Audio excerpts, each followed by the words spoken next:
Assalamualaikum warahmatullahi wabarakatuh. Selamat berjumpa kembali dengan saya Fatma Lestari. Pada sesi kali ini kita akan membahas mengenai fire safety atau keselamatan kebakaran. Agenda sesi kali ini adalah pertama latar belakang kejadian kebakaran dan manfaat keselamatan kebakaran. Agenda kedua tentang manajemen keselamatan kebakaran terkait konsep manajemen keselamatan kebakaran. Agenda ketiga adalah implementasi contoh di tempat kerja.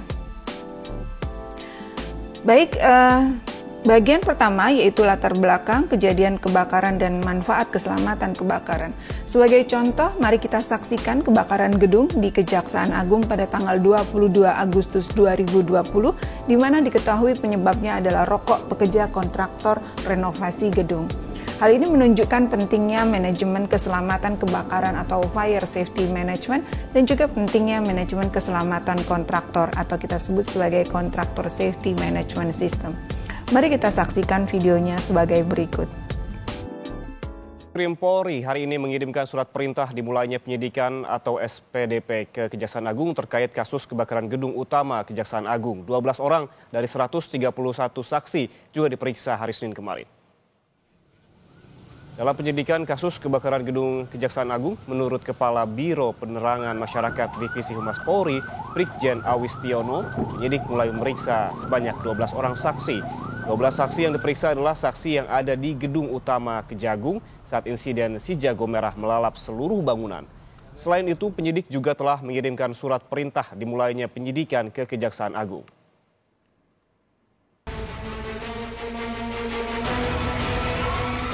Polisi menemukan titik terang di balik terbakarnya gedung Kejaksaan Agung. Dari penyelidikan terungkap, ada dugaan kesengajaan. Kabareskrim Komjen Listio Sigit mengungkap sederet fakta yang menguatkan dugaan polisi ini. Salah satunya adalah sumber kebakaran yang berasal dari nyala api terbuka. Kebakaran di rumah sakit. Sebagai salah satu contoh kebakaran di rumah sakit yaitu tanggal 29 Juli 2020. Kompleksitas kejadian kebakaran di rumah sakit serta potensi adanya banyak korban di rumah sakit menunjukkan pentingnya keselamatan kebakaran di rumah sakit. Mari kita saksikan sejenak kebakaran di rumah sakit. Kepanikan terjadi saat kebakaran melanda Rumah Sakit Polri Kramat Jati, Jakarta Timur. Karyawan dan pengunjung rumah sakit lari menghindari asap pekat yang membumbung dari gedung radiologi.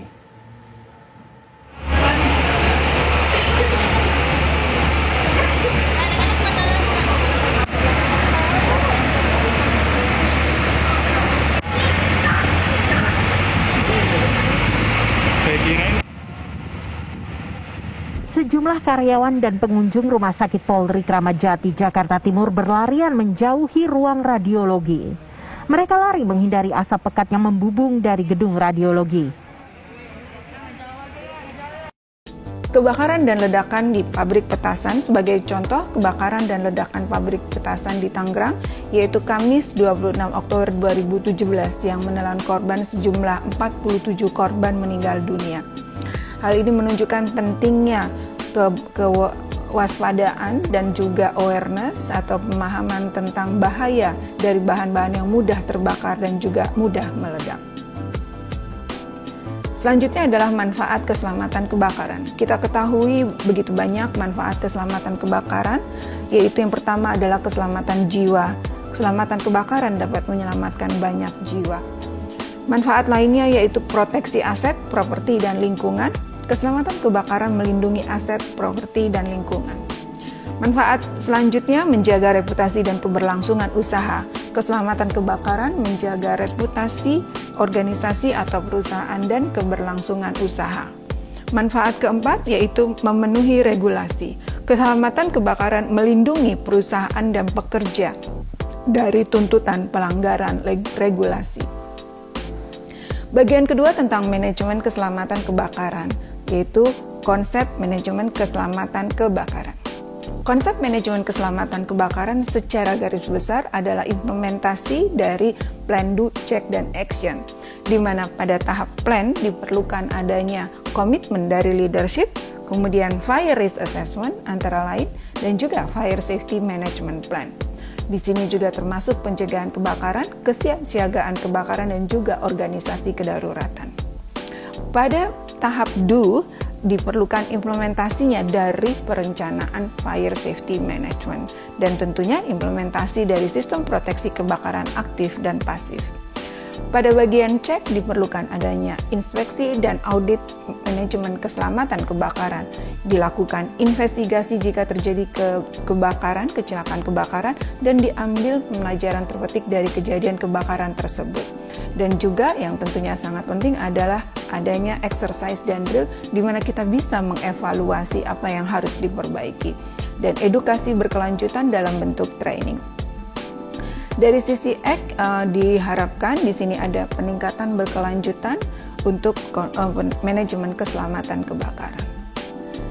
Selanjutnya adalah tentang klasifikasi kebakaran.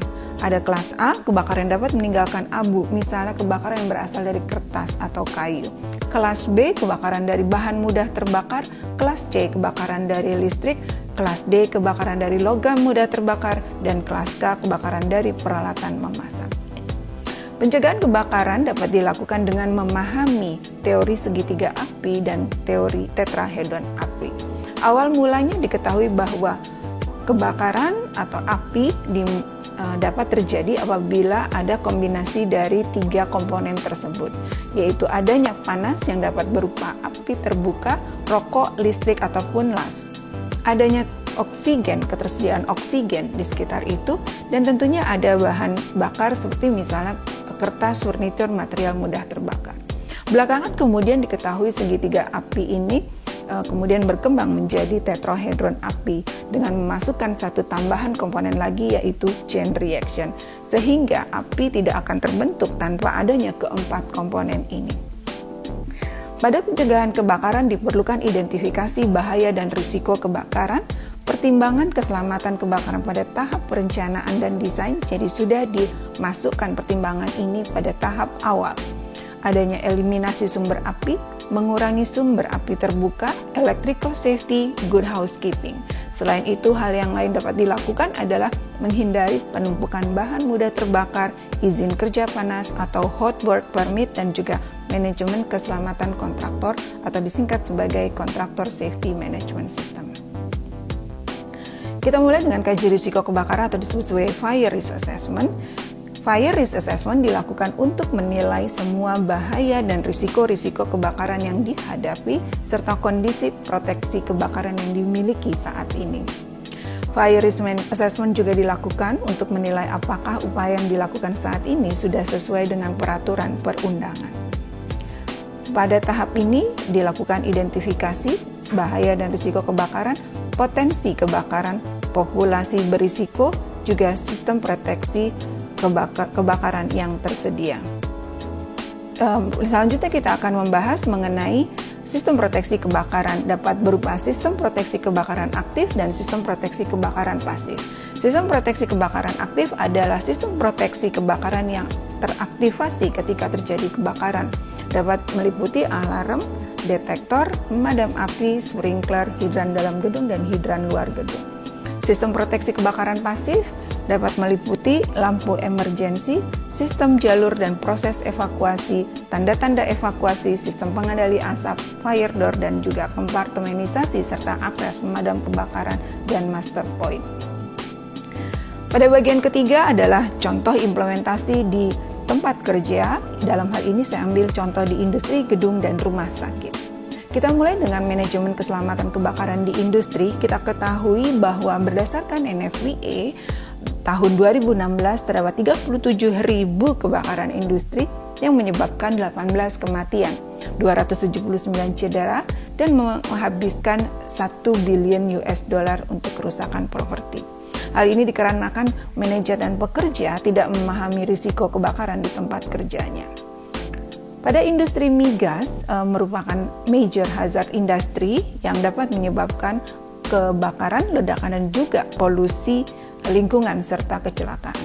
Merupakan sektor vital di Indonesia sebagai sumber energi dan juga mendukung ekonomi nasional.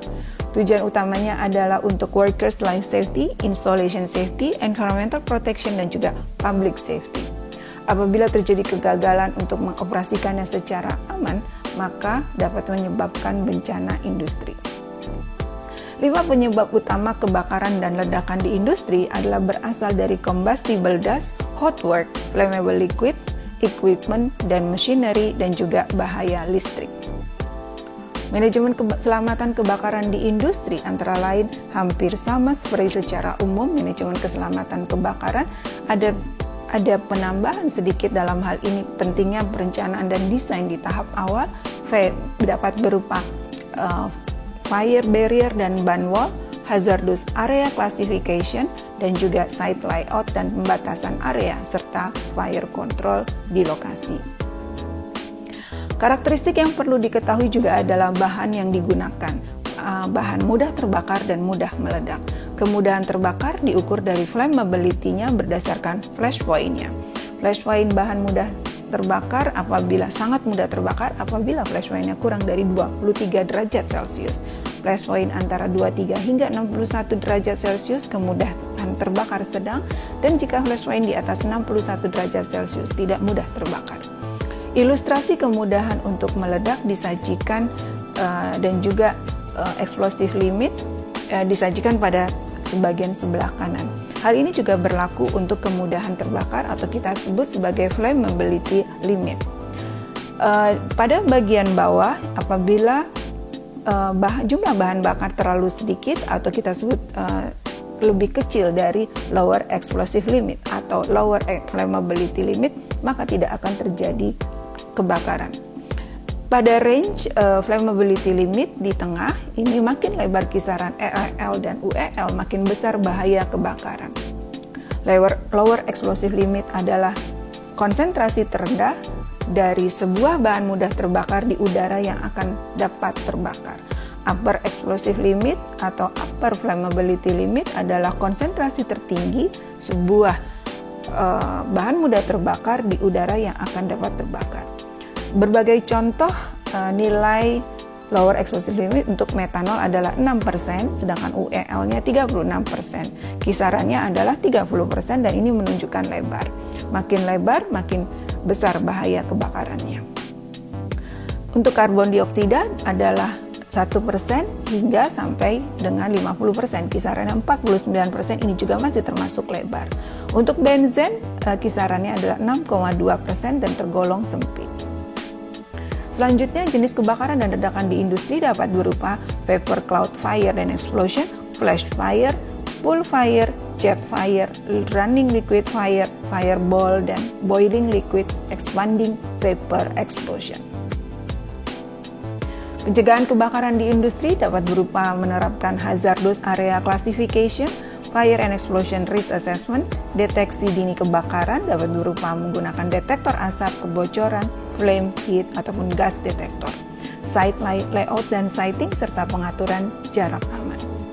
Bagaimana kita bisa mencegah kebakaran di industri migas? Mengetahui bahayanya misalnya melalui safety data sheet, menyimpan flammable liquid secara benar, dan mengendalikan semua potensi sumber ignisi, serta memberikan personal protective equipment yang tepat.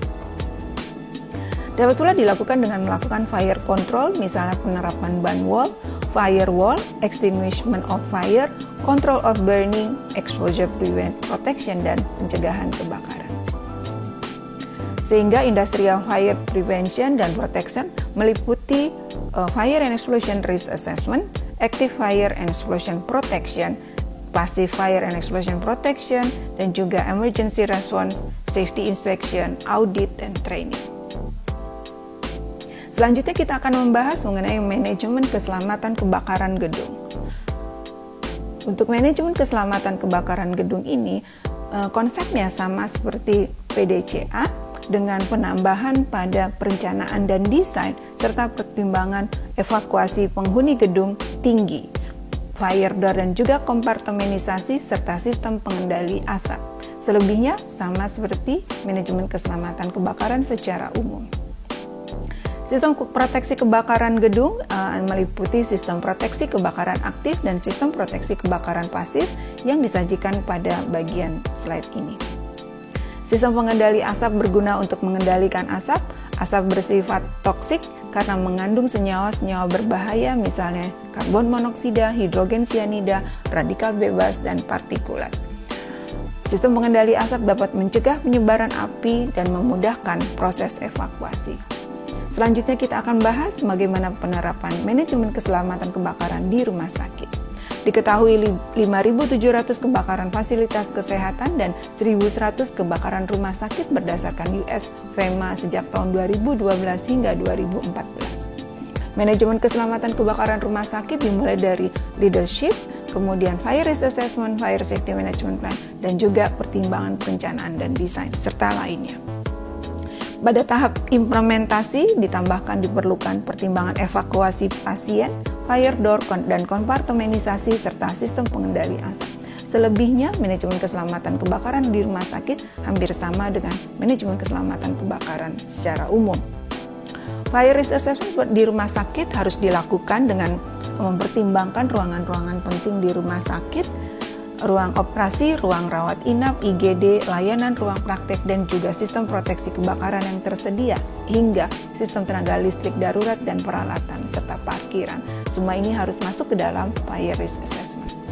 Bahaya khusus terkait kebakaran rumah sakit dapat berasal dari oksigen, smoke dan fumes, electrical equipment, dan juga lighting, serta ketersediaan air, di mana medical equipment harus dilindungi dari air.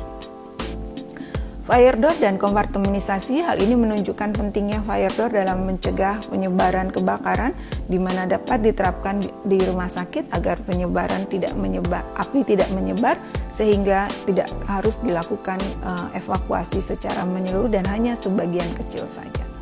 Berikut adalah contoh organisasi keadaan darurat di rumah sakit.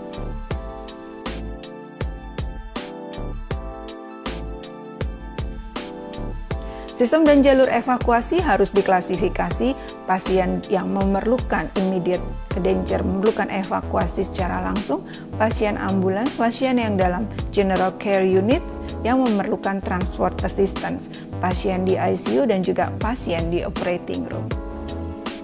Proses evakuasi harus ditentukan berdasarkan flowchart yang telah disepakati bersama. Sebagai contoh adalah flowchart berikut yang dapat digunakan untuk diimplementasikan di rumah sakit. Baik Bapak Ibu sekalian, berikut ini saya sampaikan pencegahan kebakaran adalah tanggung jawab bersama dan pencegahan jauh lebih baik daripada harus memperbaiki. Terima kasih, dengan demikian selesai sudah untuk sesi keselamatan kebakaran hari ini. Semoga bermanfaat.